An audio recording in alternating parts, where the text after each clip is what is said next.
For much of the last century, the accepted model of therapy in our societies was the Freudian one.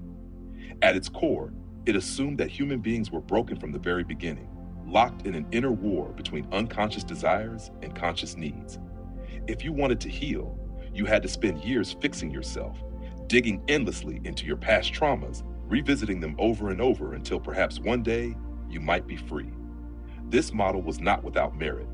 It gave us the important realization that emotions must be processed, that the unspoken does not simply disappear by being ignored.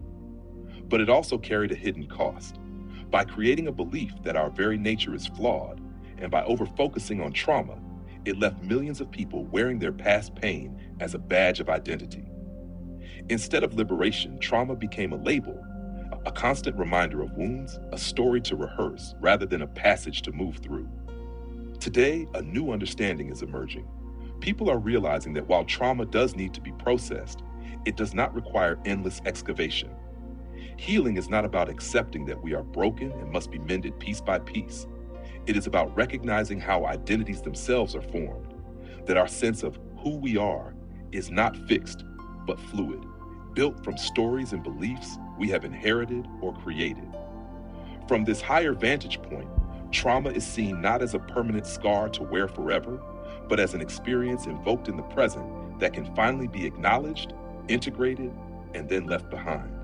This means we can give our past the dignity of being processed without letting it define the rest of our lives.